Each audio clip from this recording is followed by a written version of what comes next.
What are you building, Star? I'm working on something big. Yeah, I can fly. A man with a dozen of these could rule the world. I'm not gonna let it happen. I want to protect the people I put in harm's way.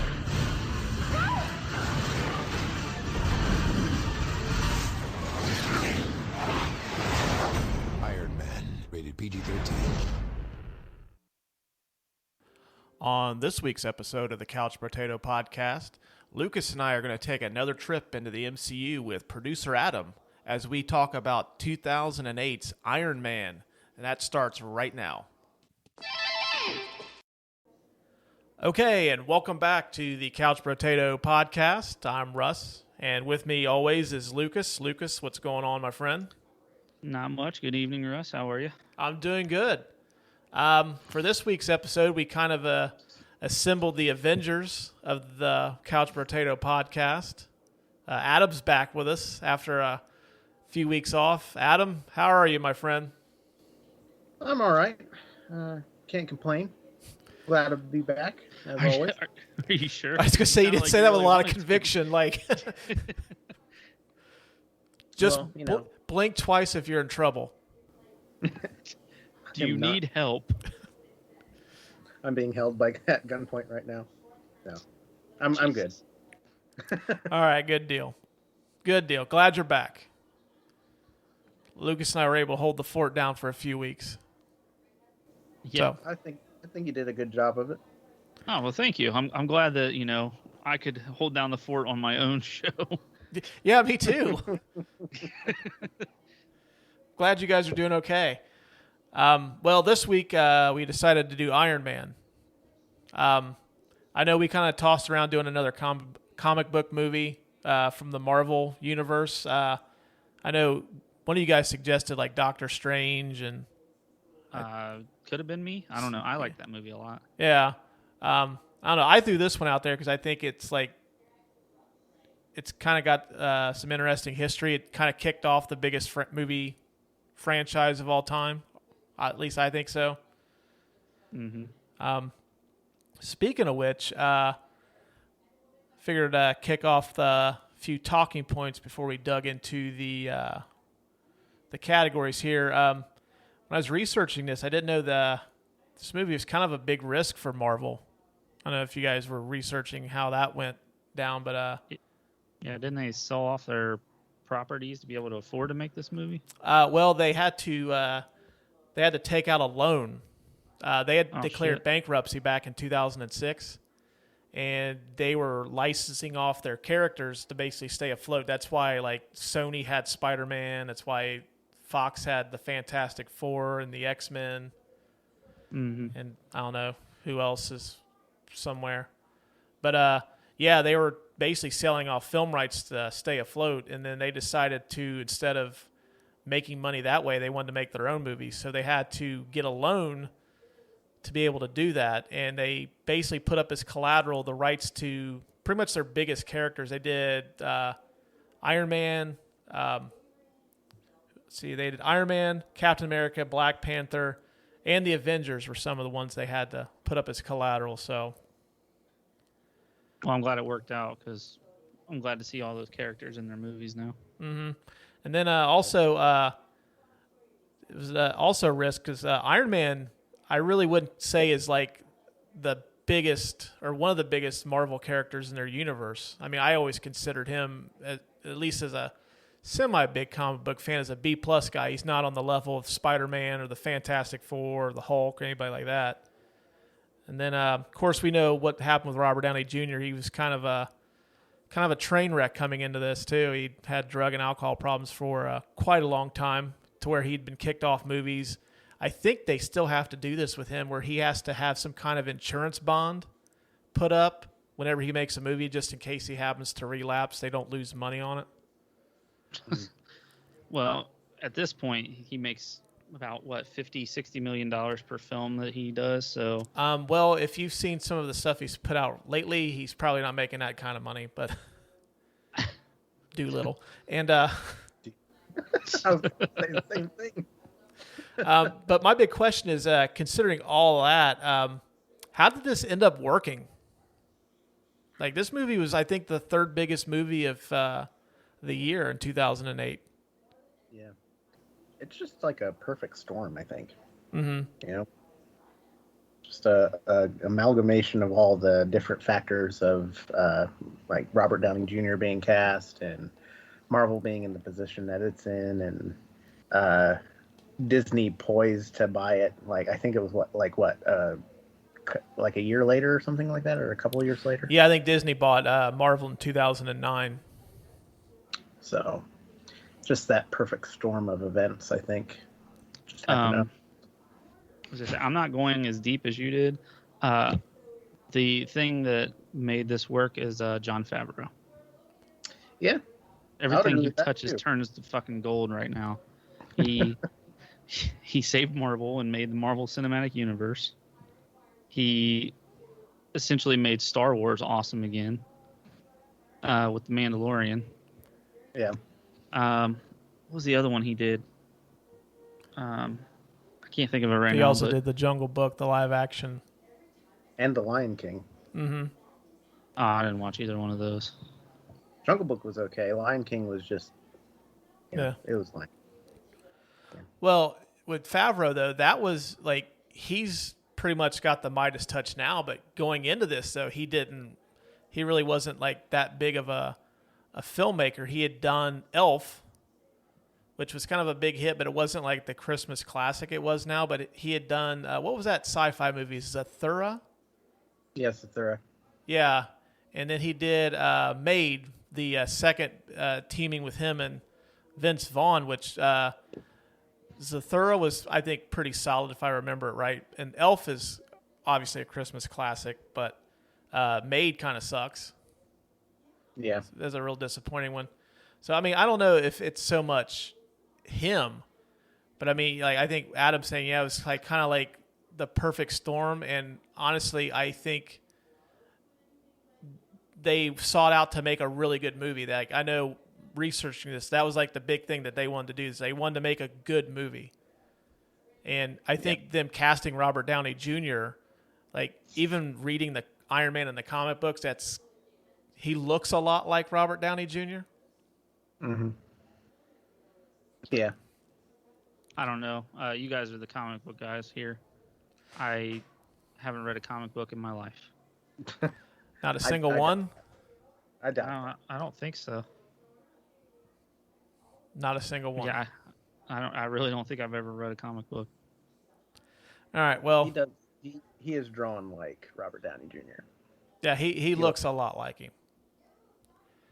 But I just think that I think it was a perfect storm of, like, I think Favreau having something to do with it. I think him and Kevin Feige believing in Robert Downey Jr. enough to where, like, that was their guy.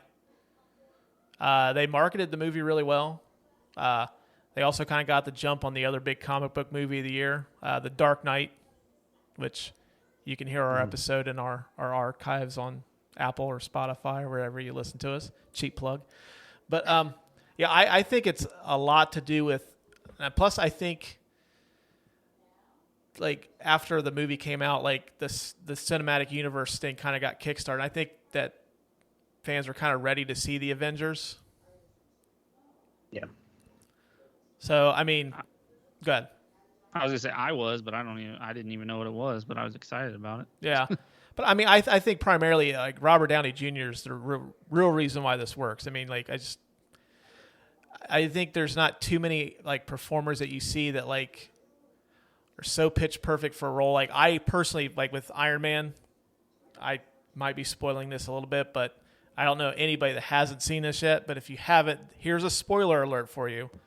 I can't see, like, they don't need to recast Iron Man. 15, 20, 50 years down the road, don't recast this part, because I don't think anybody's going to be as good as Robert Downey Jr. was. Not at all. Nope. Not even close. But this movie, I think, too, changed the how movies are made now. I don't know what you guys think, but do you guys think that Iron Man changed the movie industry as a whole? As a whole, yeah, I think so.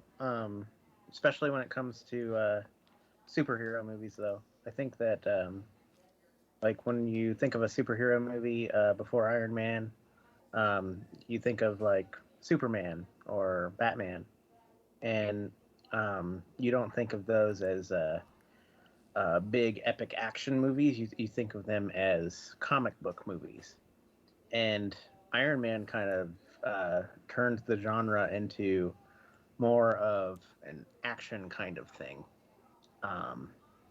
It's there's a lot more explosions, a lot more fights. You don't get that in the '89 Batman or in Superman or anything like that. Mm-hmm. Well, Lucas, I think. Sorry, go ahead. I was just gonna ask you what you thought about it. I think it changed the way that people look at comic books and people that read comic books and people that watch comic book movies. I think it made it more mainstream. I think it made it more of like a cool thing. Mm-hmm. You know, kind of like how video games have progressively become a thing that people can play and not be judged. It used to be such a niche thing, and now, you know, if you haven't seen Iron Man or the Avengers or any of those movies along the way, then people are like, really? You haven't seen those? So you're kind of almost judged now for not watching them. Whereas before, if you were watching comic book movies, I felt like that was more of a niche thing. Yeah. I know. I remember Lucas used to bully people that hadn't seen the Marvel movies. It's kind of put them in a fucking armbar. I remember you locking people in closets. That was your big thing. Psychological torture. I would flip the lights on and off for hours until they decided they wanted to watch it. All right, fine. I'll watch Guardians of the Galaxy. I don't know. Like, I think that now, I think the success of Iron Man's a good thing and a bad thing. Like, it's a good thing because you're starting to see all these like properties come to life. It started like the universe building, which I've always thought is kind of cool, where you start seeing like everybody's trying to do it now. Like DC's tried to do it, which they've failed at so far, which is strange considering. Miserably. Yeah, which considering they've got Batman and Superman, who are pretty much the two most iconic comic book characters in the medium. They just can't seem to get it right. And what's weird is like Wonder Woman, the original Wonder Woman, awesome movie. I thought Aquaman, while it was a little cheesy, was one of their better movies. But for some reason, like, you have Batman Begins, Dark Knight Rises that were awesome, but they never got put into the universe. Mm-hmm. And so, like, standalone, like, Batman movies and Superman movies are the worst ones when it comes to that universe, which is strange. Yeah. And I know Warner's tried to do it too with like their movie monsters with like Kong and Godzilla, which those have been okay.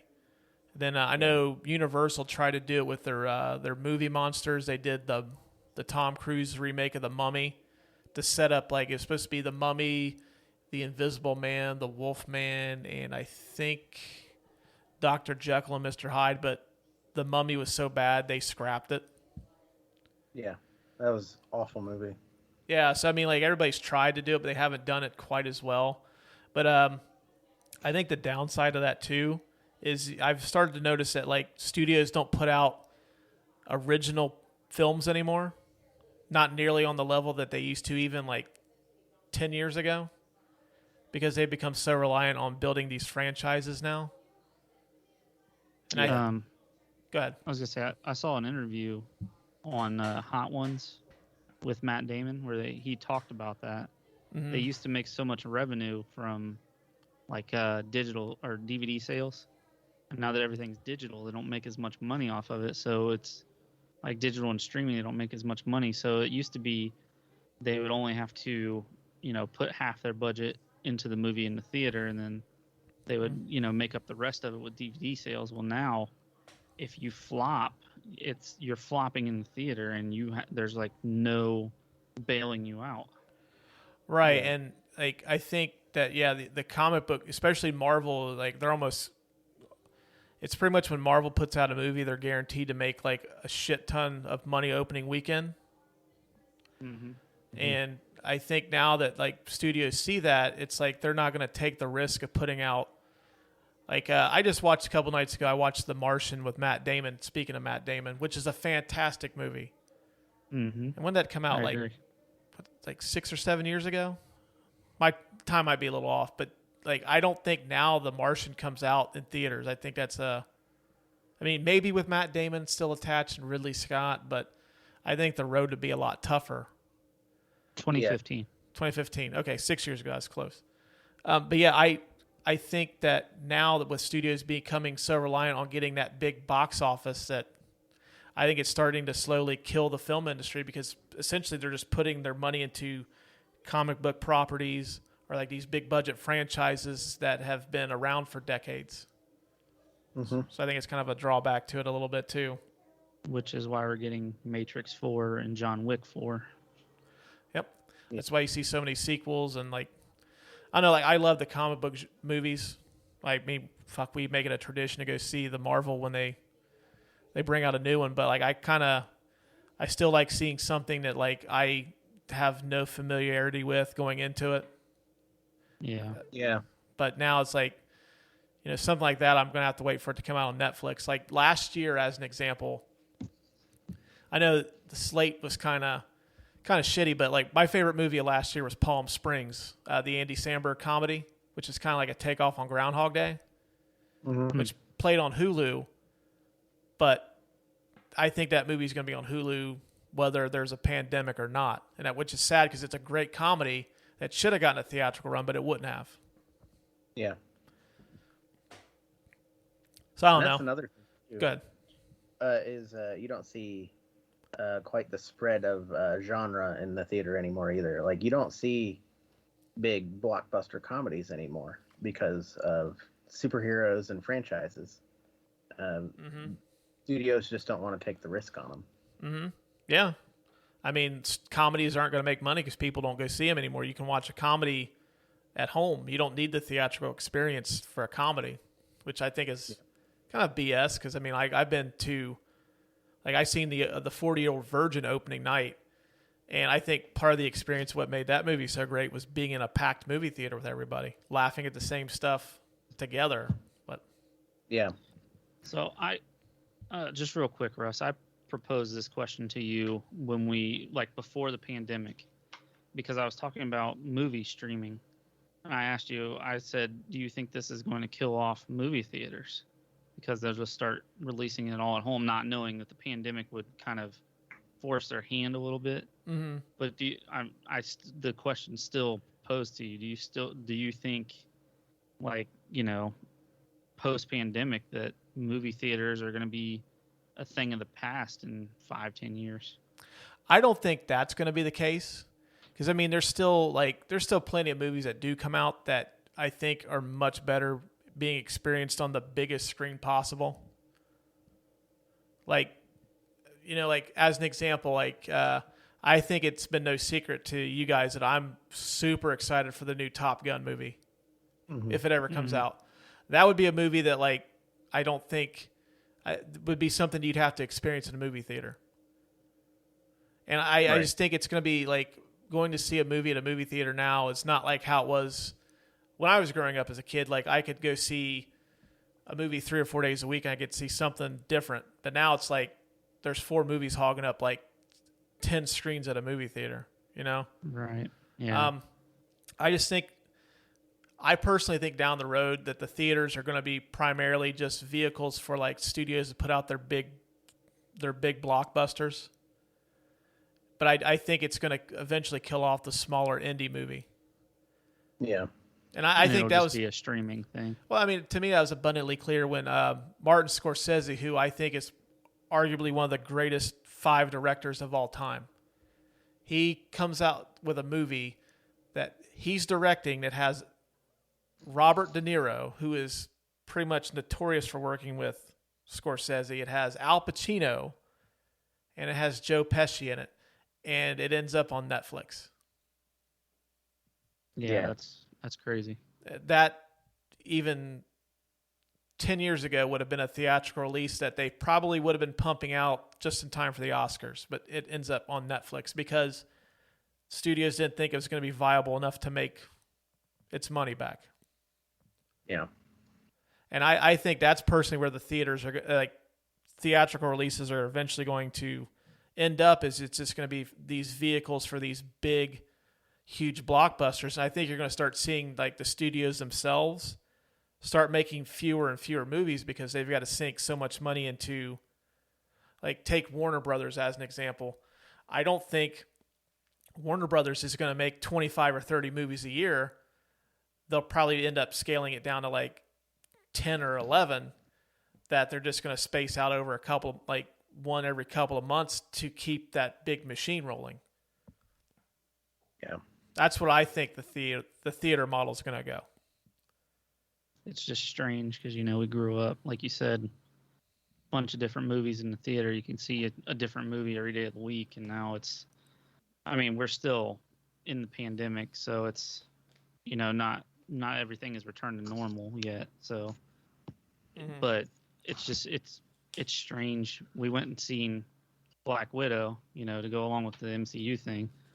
And it wasn't sold out. It used to be if you didn't get your tickets within 5 minutes. I remember when we were buying tickets for Endgame, if we didn't get our tickets within 5 minutes, the fucking theater was sold out. Well, the one showing did sell out. So. In defense of Black Widow, I think Avengers Endgame was a culmination of a lot of things. That it was the finale of a lot of things, whereas Black Widow is kind of like a standalone B+ character in that universe.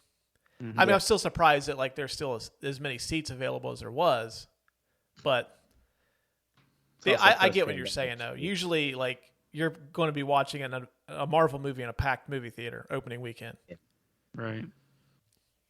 And Disney Plus has kind of killed that model a little bit. Yeah, I think that's one of the biggest things is like studios are pushing towards streaming because it's less of a risk on their part. And they're more likely to make their money back if they don't distribute it to like however many theaters or however many screens. But the movies still do well in the theaters that do go to theaters because one, they're part of a franchise or a sequel, and two, people want the experience of going to the movie theater. So of course they're going to go see those movies. But I don't think that you see that with the indie movies. I think like the studios are going to want to reduce the risk, and not everybody's going to want to go out into a pandemic and go see an indie movie that they don't know anything about. Right. And I think that's going to be more the norm if we ever get out of this, is you're just going to see more and more of that now. Like the hot Oscar contender is going to be on Amazon Prime. Yeah. Versus, oh, hey, new Scorsese movie is going to be... Well, actually, the new Scorsese movie, if I'm not mistaken, is not going to be a theatrical release. I think Apple's got the rights to that one. Yeah. And that's got DiCaprio in it. Wow. Yeah, so... I don't know. I think it's tough sledding. So I think Iron Man and launching the MCU is kind of a good thing and a bad thing. So... well, you guys ready to like kind of cheer up a little bit and dig into the categories? That kind of took a turn towards being glum. Yeah, let's do it. All right. That's my fault. All right. I know. I noticed once Lucas started dimming his lights and he lit a candle, I was like, oh, this is taking a turn towards the worst. Started pouring wax on himself. No, it started looking like them dog commercials to see on TV. I will remember. Sorry. All right, well, the tale of the tape. Iron Man was released on May the 2nd, 2008. This stars Robert Downey Jr., Jeff Bridges, Gwyneth Paltrow, Terrence Howard, and that's pretty much like the big cast. Directed by Jon Favreau. Rotten Tomatoes score of 94% from critics and 91% from audiences. The box office for this was $585 million on a $140 million budget. And... big shock, this is actually streaming on a streaming service. Holy shit. Yeah, the last few movies Lucas and I have done, like they weren't on, well, they're all Paramount House, Paramount Plus, and they don't put their big titles on there. It still blows my mind. Apparently we're big Paramount fans. This is streaming on Disney Plus, which, now that you mentioned Paramount Plus, this was actually released by Paramount. Because Paramount had the original rights to they had the distribution rights for, I think it was Iron Man, Thor, the first Captain America, and did they put out Iron Man 2? No, I don't think so. Okay, Maybe. I know they had the first 3. And then, the Avengers, I think, started, and Iron Man 2 had the Disney logo. Could you imagine all the different rides at Paramount's Kings Island in Ohio if they kept a hold of that? Mm-hmm. That'd be great. Yeah, like the Vortex would have been like Captain America's shield, or like Mjolnir or something. Yep. All right. Carson, like Mjolnir. Yeah. All right, we'll go ahead and dive into the Detective William Somerset Research Corner. There was a lot to dig into this movie. Like, I pretty much spent all week just reading about Iron Man. I didn't know there was that much information about this movie. This movie had been in development for years before it finally made it to the big screen. Fox owned the rights to this in the 1990s, which, like I was saying, that Marvel was selling off all their character rights, so that was obviously they were trying to make money to stay afloat. This ended up at New Line Cinema in 2000. New Line even hired some writers and considered Nick Cassavetes to direct, but New Line executive Bob Shea didn't believe in the character. He felt that a man flying around in a metal suit didn't make sense and that the movie would bomb. So New Line let the film rights lapse, and then Marvel got him back. I think they did okay. They had Lord of the Rings. Yeah, I mean, New Line did okay for a while. Still blows my mind that they went, I don't think they're really a big studio anymore. Yeah, that's weird. But, Bob Shea, bad call. When the film rights were still with New Line, Tom Cruise was strongly considering playing Tony Stark, and Nicolas Cage also had some interest. Ooh. Ouch. Oh, man, that would have been so fucking awesome and awful. Oh, man. My love for Nick Cage. He's like the worst good actor ever. Well, at this time, too, he still was kind of a big box office name, so he could have easily gotten this made. Was this before or after he tried to do Superman? I don't remember the timeline of that Superman movie. This would have been after, I think. Yeah, it would have been after. Well, this would have been in 2000. So this was before. Because he was trying to do Superman Returns, wasn't he? Something like that. I know there's a screen test of him in the suit, and I think the premise, he was supposed to fight like a gigantic spider. Well, he ended up being Superman, but as the voice in, was it that Teen Titans Go movie? Teen Titans Go, yeah. I love that movie. Come on, Lucas. We can't cross the universes, okay? My bad. Come on, let's keep it professional now. Hey, you're the one who brought up Superman. Well, I'm just saying. You're talking about how much you like Teen Titans Go. In Lucas's defense, they mentioned the Marvel superheroes in that movie anyway, so. All right, fine, fuck it. What do I know? All right. I guess apparently Kevin Feige and Jon Favreau fought very hard to get Marvel to cast Robert Downey Jr., but their backup plan was Sam Rockwell, who played Justin Hammer in Iron Man 2. Mm-hmm. Still, I can't really see. Can't see any of those guys. The original villain was supposed to be Iron Man's arch nemesis, the Mandarin, but they wanted to keep the film grounded in reality, so they made Obadiah Stane the primary villain instead. They wanted to wait till Marvel introduced more of the mystical elements of their stories before they brought in the Mandarin, so that's why Obadiah was the villain. Which, can I say, this is one of the worst villains in any of the Marvel movies. Yeah, and it's not Ironmonger's fault, I don't think, but I'll get into that later. But yeah. Well, if you thought he was the worst villain, they managed to top that by making an even worse villain in Iron Man 2. But I would argue that Iron Man 3 has the worst villain out of the 3 movies, but Now, you know what though? Like, I know this isn't a popular decision, but I actually really liked the twist they put in Iron Man 3, where the Mandarin was an actor. I actually really dug that. See, I thought it was funny. I thought it was funny. I liked the villain in Iron Man 3, but they just did the Mandarin wrong in that movie, so I was kind of disappointed. Well, they didn't really do the Mandarin. Right. They didn't act. Right. Aren't they supposed to be introducing the Mandarin? I had read at some point. Yeah, I read that he's going to be showing up at some point soon. Oh, are they going to lay the groundwork? What's the next Marvel movie coming out? The 10 Rings. Shang-Chi, is that what it's called? Okay, yeah. That's where I'd probably see at least a hint towards him.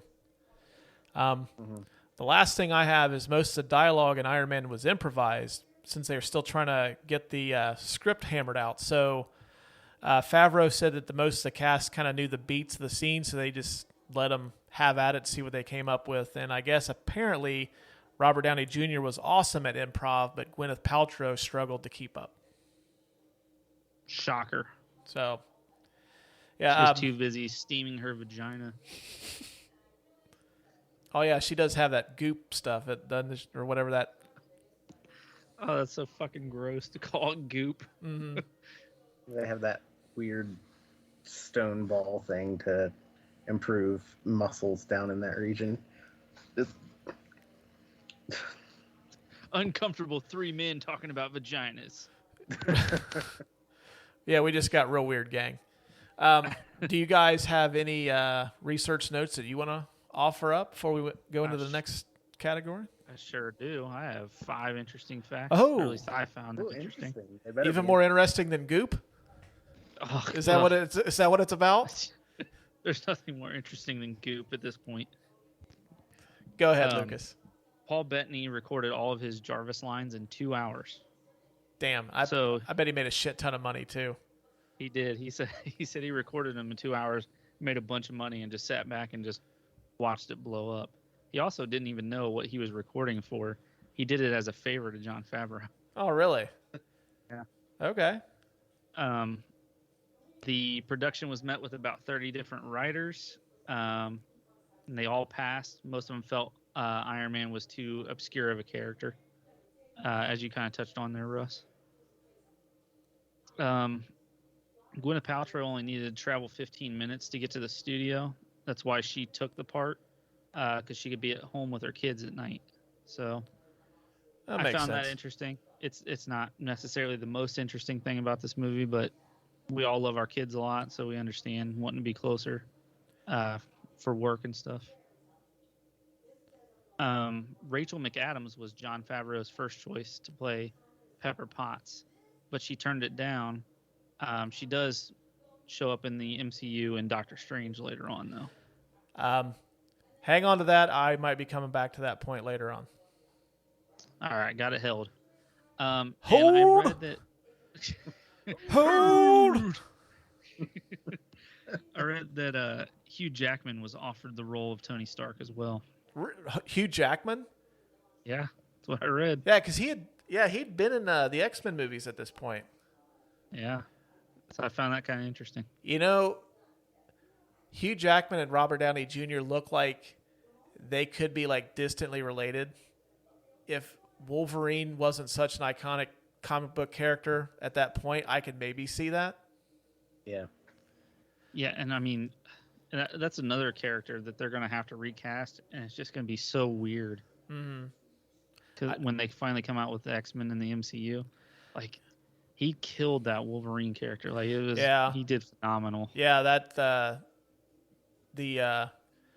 those are probably the two comic book characters that have been like perfectly cast. Like, I can't see anybody else topping that. Well, no, 3. Ryan Reynolds as Deadpool's pretty fucking cool too. Yeah, he's pretty perfectly cast. I think Chadwick Boseman is Black Panther. Yeah. Also. Okay. Yeah. Chadwick Boseman for sure too. Which, I mean, I guess Marvel agrees with us because they're not bothering to recast that, which is a good call. Very good call. I agree. Adam, do you have anything you want to add to the research corner before we move on? Yeah, I got a few facts. I don't know if they're interesting or not, but I'll let you be the judge of that.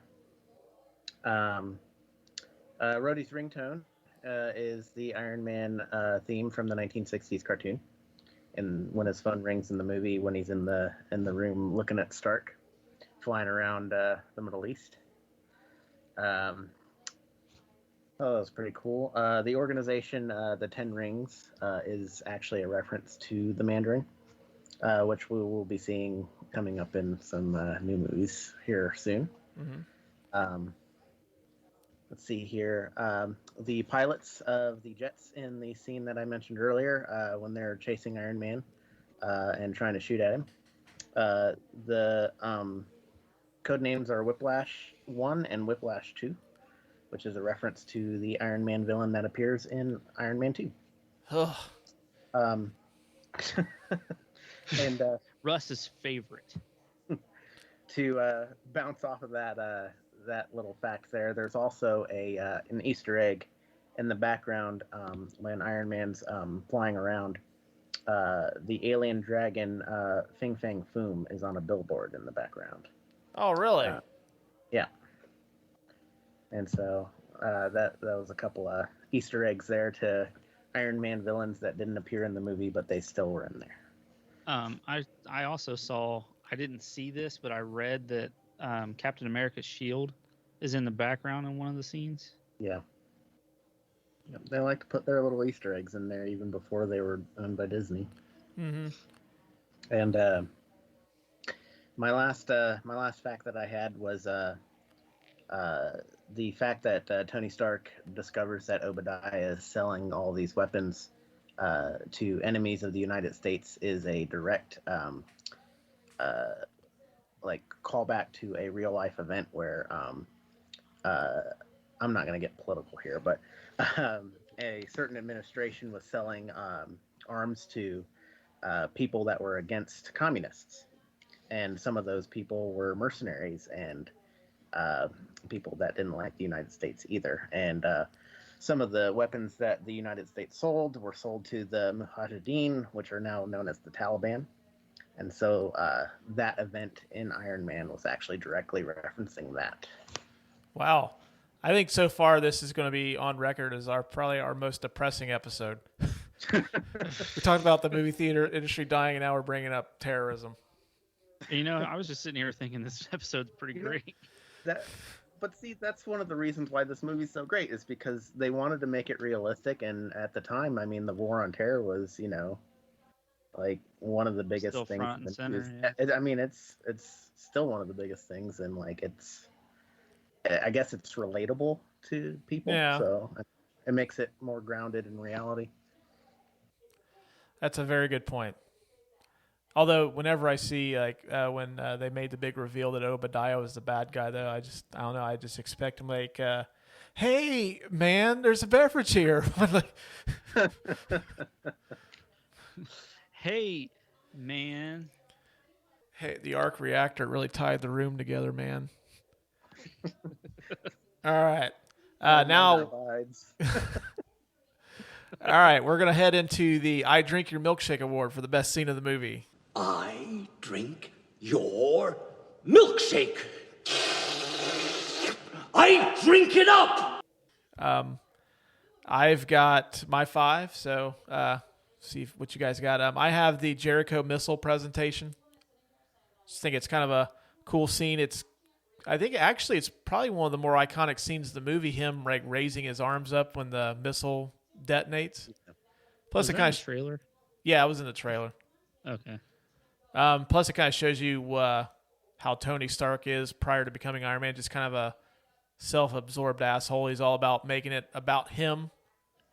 He's got to be front and center, even though he's selling stuff. He's still kind of like the showman. I had the escape from the cave. You get to see pretty much how smart Tony Stark is. He's able to, as Obadiah says, he's able to make this in a cave with a box of scraps. Ooh, it takes a mountain. The only thing that sucks about that scene is we have to lose Jensen, who is a great character. Yeah. And we'll get more into Jensen here in a bit. I have the Mark II flight sequence. I just thought it was really cool. I kind of like the score, the musical numbers being played during that. Yeah. Then I have when he puts on the Mark III. It becomes the Mark III when he puts the paint on it, right? I don't want to piss our comic book fans off by fucking this up. Well, actually, I don't fucking know. It's like, Russ, you son of a bitch. It is not... You are ruining all of Iron Man for me. I'm just not going to listen to this episode any further. But we're just going to call it Mark III for discussion purposes. Send your hate mail my way. I can take it. It's when he goes to Afghanistan and he saves that village. I always like... Lucas and I always like it when dudes like walk away from an explosion without blinking or flinching at all, and he does that after he blows up that tank. And he does it with like the tiniest little missile too. That makes it even better. Yeah, it's like it looked like a Nerf gun bullet coming out of his arm, and then it just blows up that. And then we get the dogfight with the F-22s, and he kind of confesses to Rhodey that he's Iron Man. Yeah. And then spoiler alert if anybody hasn't seen this, but the post-credit scene where Samuel L. Jackson as Nick Fury shows up and kind of sets the wheels in motion for the Avengers.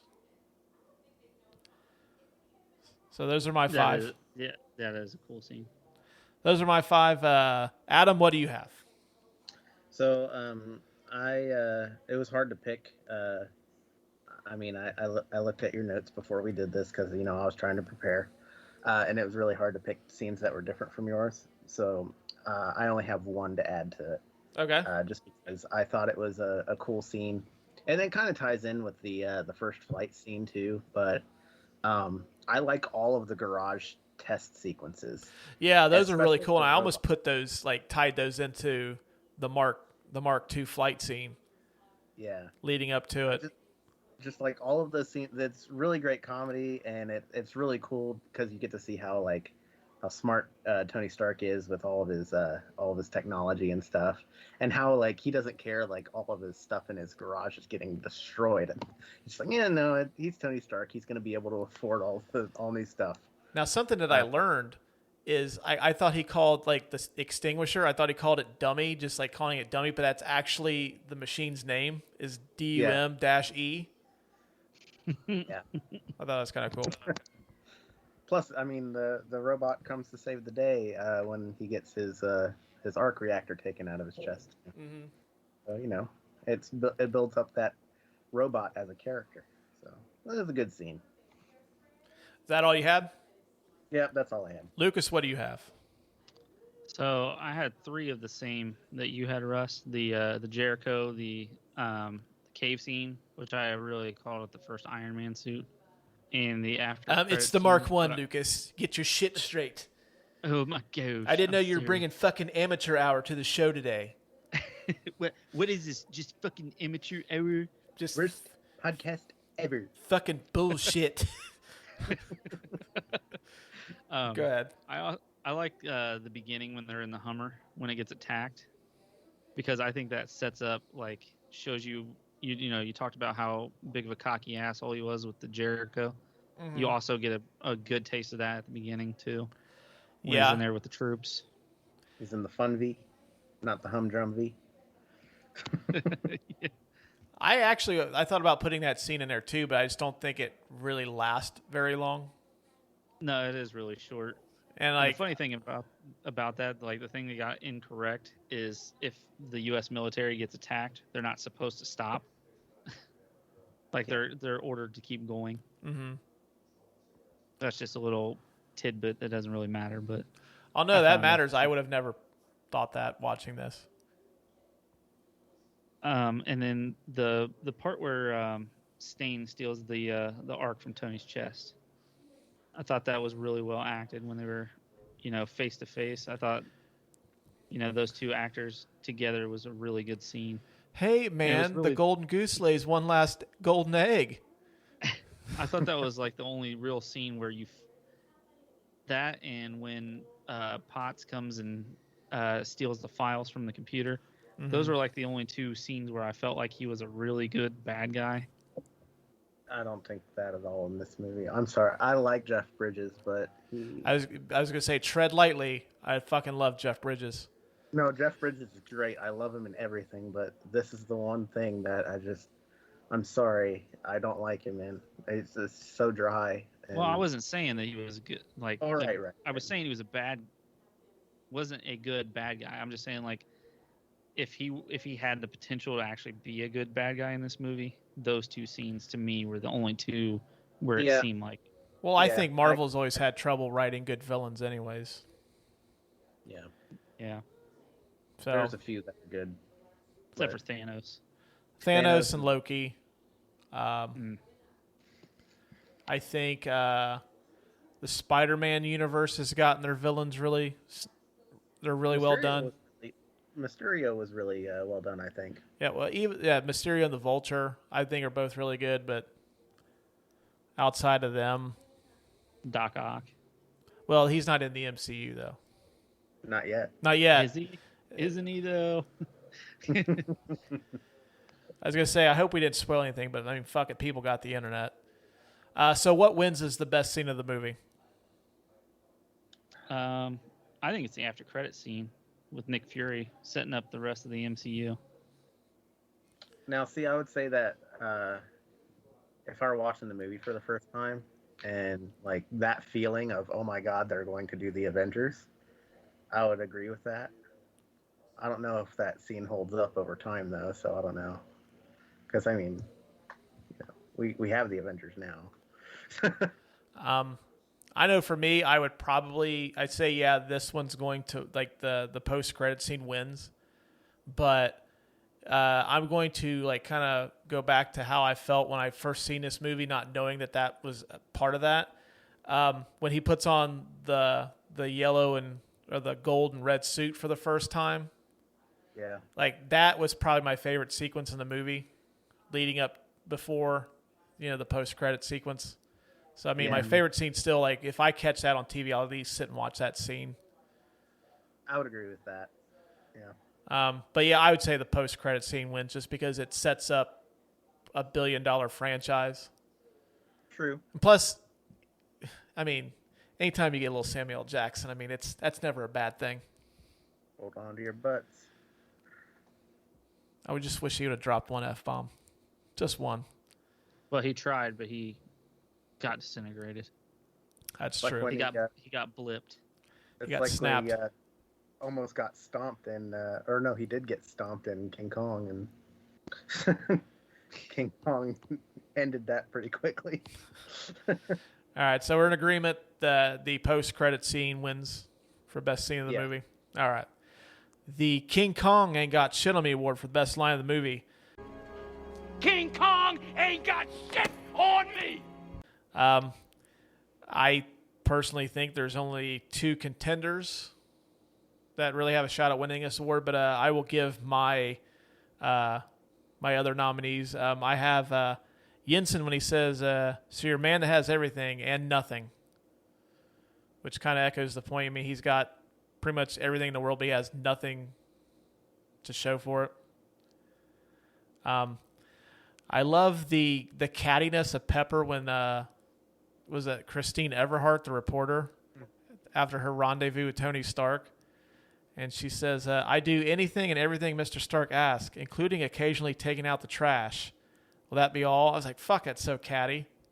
I like it." And then I also have when James Rhodes sees the mock of the War Machine, and he says, "Next time, baby." I thought that was kind of cool, although it wasn't next time for Terrence Howard. But I think the two contenders to win this award for me are I'm here to talk to you about the Avengers Initiative from Nick Fury, and then Tony Stark declaring he's Iron Man at the end. Yeah, I don't know how you guys feel, but I had those two. I had two of those as the best. I had two of those as the best as well, and I think they're the exact same as yours. well, just for You want to go ahead with your 5? Okay, sure. Yeah. I was gonna say for just for shits and gigs, let's just hear what else you guys had. Okay, so the other ones that I have are Yeah, I can fly. I think that just the matter of factness that he said that with was really cool. Plus, that scene is great. And then, of course, I have Obadiah saying, Tony Stark was able to build this in the cave. With a box of scraps. Just, I don't like his acting in this movie, but that line gets me every time. Well, I will say that I will give Jeff Bridges this. So I've noticed in a lot of his performances after The Big Lebowski, he seems to channel a little bit of that character in his performances, especially like in Tron Legacy. He's essentially like the dude got locked into a video game. And I that's the thing that irks me the most about that movie is just like I can't get over that. But yeah, at least he doesn't, you don't see John Goodman in any sequences like fuck it, let's go bowling. Yes. Let's see here. Oh yeah, the last one that I had was when he's trying to get out of the suit after he goes and blows up all the terrorists, and Pepper Potts walks in on him, and the robots are trying to take the suit off, and he's like, "Let's face it, this isn't the worst thing you've caught me trying to do." That's a good one too. Still makes me laugh when I hear it. Lucas, what do you got, man?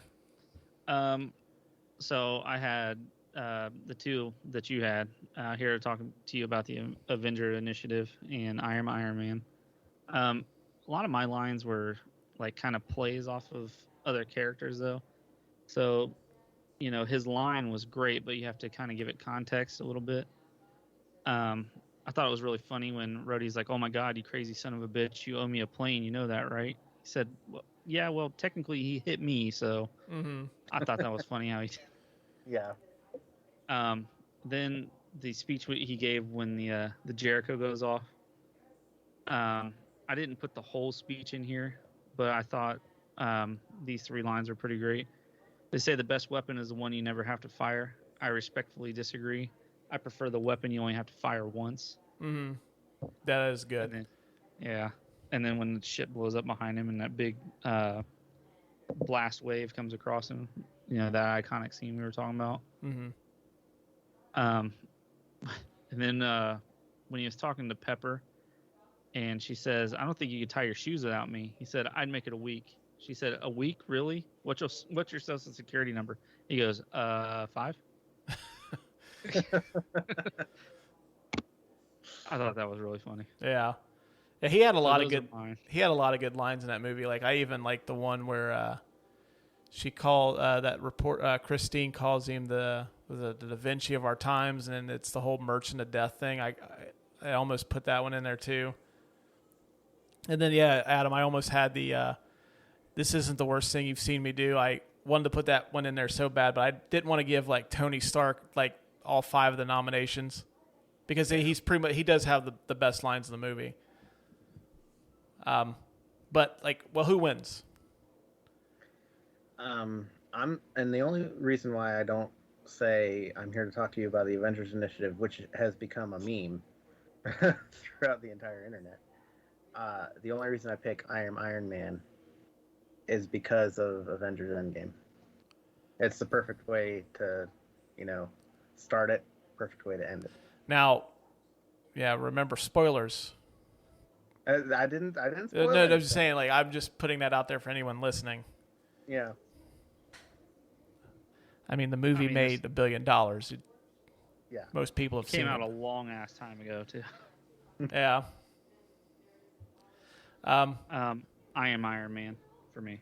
Yeah, I'm the same. Like you summed it up perfectly. It's like kind of like the bookends of the first and the last of the Tony Stark story arc is just that line. So, yeah.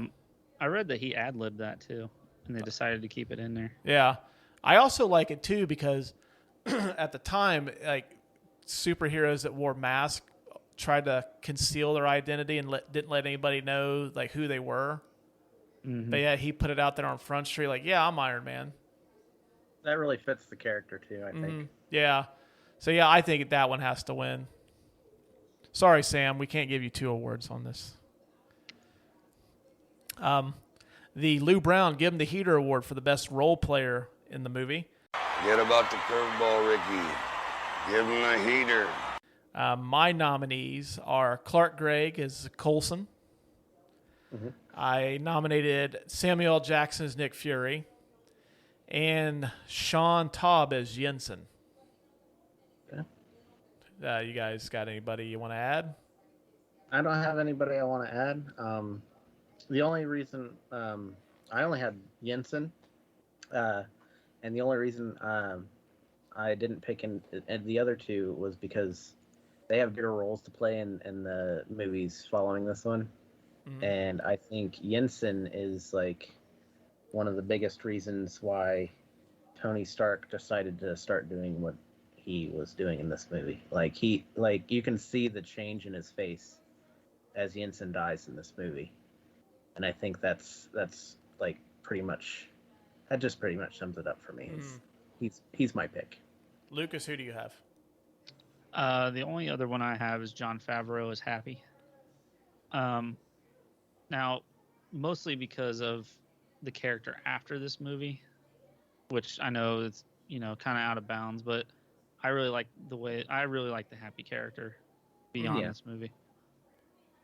I like him in this movie, but I like him a lot more beyond it. Mm-hmm. Well, you've already discussed your admiration for Jon Favreau. You've given him verbal BJs throughout this entire podcast, Lucas. So several. Let the man sleep. Excuse me, Mr. Favreau. Would you like a verbal BJ real quick? Well, all right, one more. So who wins? I say Jensen. I think it has to be Jensen too. Sure. Yeah, I'll agree with you guys. All right, well, don't put up too much of a fight. I think it's what you said, though. Like, he doesn't become Iron Man without Jensen dying. And I think that that character is integral to the rest of the movie, so I think he has to win. Yeah. As soon as he says, you saved my life, thank you, and he's like, don't waste it. And it's like, you can see that change. And plus, watching it last night, too, when he says, when Tony says, come on, you can still see your family. And he goes, he basically tells him, like, I'm dying. And he tells him that his family's already dead and he's going to see him in a minute. I'm like, God damn, fucking, you know where to hit it. Hit him right in the feels. Yep, got me right here. Oh, you got me right there, bro. All right, Sean Taub, you are officially the winner of the Lou Brown Give Him the Heater Award for the best role player in this movie. So congratulations if you're listening. I doubt it. But we will send you a baseball. All right, the Eric Stoltz Award for the performer that you would recast. I'm going to lead off here. I personally wouldn't have recast him, but Marvel obviously felt differently as Terrence Howard got replaced by Don Cheadle to play James Rhodes. I guess it was apparently a dispute over salary is why Terrence Howard did not come back. They reduced his salary in order to increase the salary of Robert Downey Jr., which I guess it's a valid reason. However, this movie made a shit ton of money, so I don't think a couple extra $1 million was going to be that big of a difference. Giant dick move. Now, I do have a performer that I would recast. I would recast Gwyneth Paltrow. I've never been a big fan of her. She's always kind of come off as being kind of uppity and privileged, and I have a couple of actresses I would choose to replace her as Pepper. You said Rachel McAdams was the first choice. I didn't know that, so I had Rachel McAdams down as who I would pick to play Pepper. Nice. And then I actually also have Ellen Pompeo from Grey's Anatomy. I gotta look her up, but she's also an old school. She's Luke Wilson's love interest in that. Oh, yeah. Okay, yeah, I know. But I think that they both kind of have a warmth to them that I think would have played a little better. I don't know, like Gwyneth Paltrow just kind of seems just uppity, and I don't know. I just think she's very cold acting. I could be wrong. Maybe it's just my read on her. Vagina steaming. Yeah, that, and I was expecting, watching this the other day, a product placement for her products. But that's who I would recast. Do either one of you have anybody? I do. I know your disdain for Gwyneth Paltrow, but I wouldn't recast her because I honestly don't care for the character that much. So I don't care who plays her. But I've said this throughout the podcast now, I'd recast Jeff Bridges. I love Jeff Bridges, but I think that somebody else probably would have been better. And I'm going to inquire help with this one because I could not come up with any actor. But I know that if somebody else did it, I would like it better. I don't think it's so much Jeff Bridges is bad. I just think the character itself isn't written that great. Although, hey, you can give me Mark Strong. And there you go. Yeah. Like, I think Mark Strong is I think the standard, stock movie villain. I really like him. He seems to play a pretty decent villain. Yeah. Oh, yeah, I know that. Yeah. I agree. I had to look him up. But yeah, I think I think it's just more a problem with Marvel just doesn't write very good villain parts. So I don't. You could have put Sir Laurence Olivier as Obadiah Stane, and it probably wouldn't have worked. So, but I also, if Laurence Olivier's in this movie, hey, you're alive? Well, didn't you die 30 years ago? Yeah. The acting would have been less dry from a dead man. So. Oof. I also had Jeff Bridges. Really? Yeah, I had him written down too. I just thought that I don't know, he doesn't put off villainy vibes to me. No. Even with the poor writing, when he steals the arc from Tony's chest, that's the only, like I said, that's the only time I felt him as a villain. Right. To me, if he feels more like an angry drunk papaw, that's him. Grandpa's mad you're in his money stash. Better stop. I do think the wrestler Triple H stole his look from this movie because now Triple H has a shaved head and a beard. I think he stole Jeff Bridges' look from this movie. He might have. I mean, I don't know. I maybe it's just the Jeff Bridges fanboy in me. He's in my top 10 favorite actors of all time, so I'm going to be a little biased. I love him as an actor, but it's just no. I don't know. I don't know what it is. Yeah, I mean, I just chalk it up as being just the parts not written that well, and you can only do so much with what you got. Yeah. But it sounds like I've been outvoted 2-1, so we'll recast Jeff Bridges with Mark Strong or Sir Laurence Olivier. Hey, Disney can do it with their technology. They brought back the Grand Moff Tarkin. That's true. Although they brought in some guy that did it better. Did so I don't want to give any spoilers on this because I know one of us hasn't seen it, but there's on a Disney property there's a facial reconstruction and they hired this guy to do it who did it better than what they did on the show. Yeah, he actually did. He does all of his own deepfake technology. He actually programmed it himself, and yeah, it's way better than what Disney did. When you guys were talking about that for a minute, I thought you were talking Disney Plus just put out a TV show Face Off. That would have been cool. That would have been cool. All right, well, I guess we'll recast Jeff Bridges in this. Unsolved Mysteries of the movie. I kind of had a question down here, but I think we kind of answered it earlier with our the state of the movie theater, the movie industry discussion. I just had I wonder what the movie industry would have turned out to be if Iron Man had flopped. So we kind of went into that already. Do either one of you have a question about the movie you think went unresolved? No, I can't think of anything. Lucas? No, Nothing? no, I got nothing, man. Oh, wow. Okay. Well, yeah. Sorry, we should have saved that for the unsolved mysteries of the movie talk, but hey, you know what? We're not professionals here. All We right. like to shoot the shit with each other. That's why right. we're doing this. All right. The last award is the I'm the King of the World award for the best performance of the movie, or who wins the movie. Yeah, it's who wins the movie. I'm the king of the world. I'll let you guys throw out your nominees first, and then we'll battle it out. I have Jon Favreau, Kevin Feige, and Robert Downey Jr. Oh, three-way tie. Jon Favreau for, like I said earlier, essentially making the Marvel Cinematic Universe by pushing so hard for this movie to be made. Robert Downey Jr. for making the Marvel Cinematic Universe possible with his acting in this movie.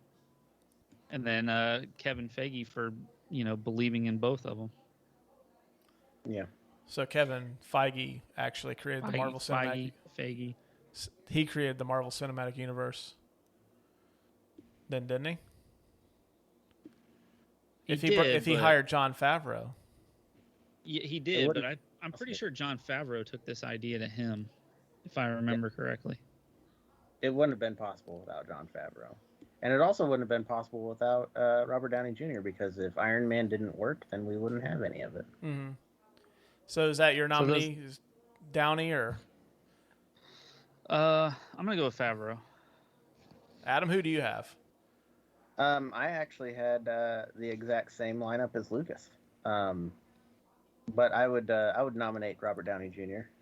Just because, like we were talking before, this is like the perfect storm of events that make this movie work.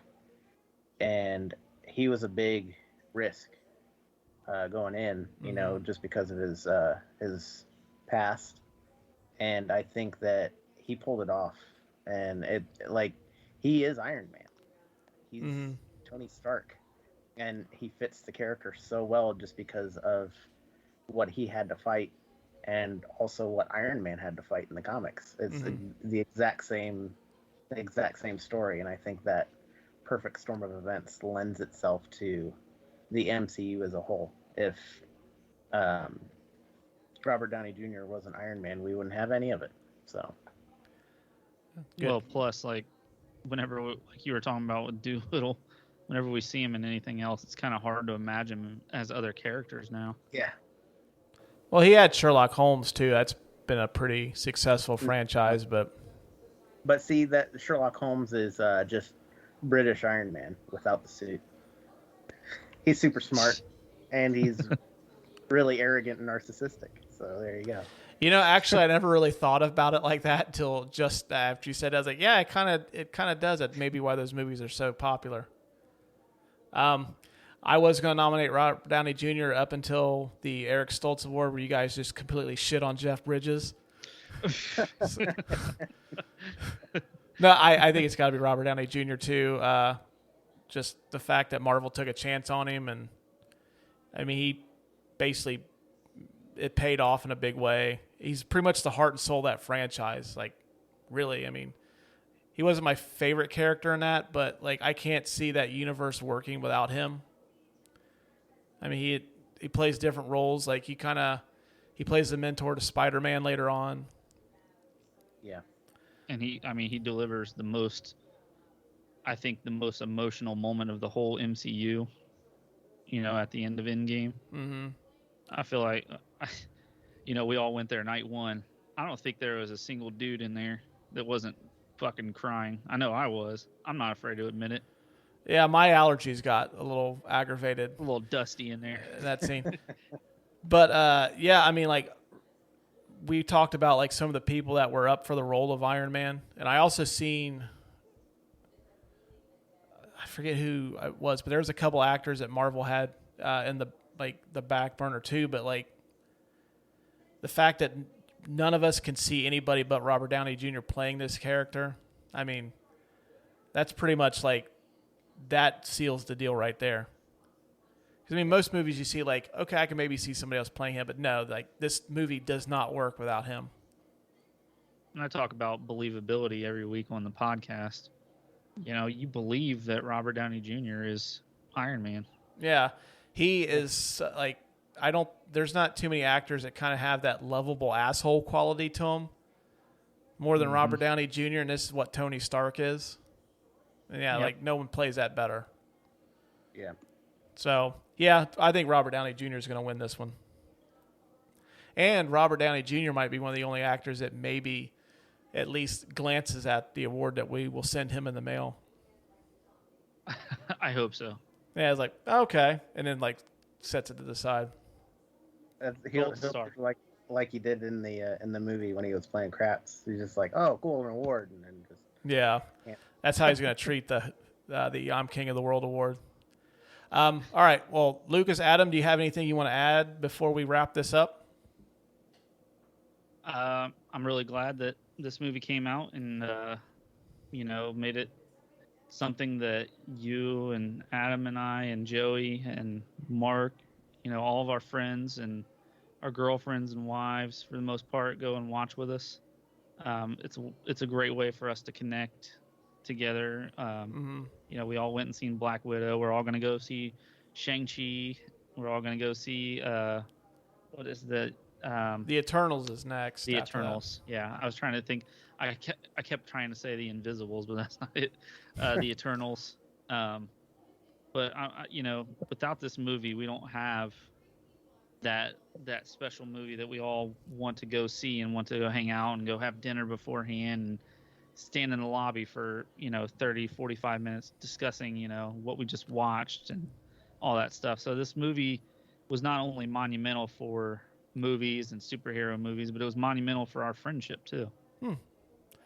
Well, goddamn, Lucas, it's about the sweetest thing you've ever said to any of us. What? I don't have anything to add after that. I can't follow that.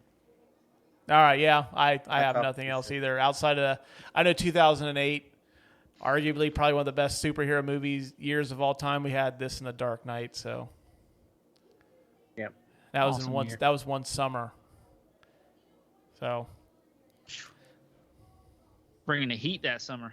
Yeah, I don't know what would be the best year for comic book movies. I didn't really bother to look that up. I just thought about it a second ago. So, but yeah, I mean, Lucas. We'll think about it next time.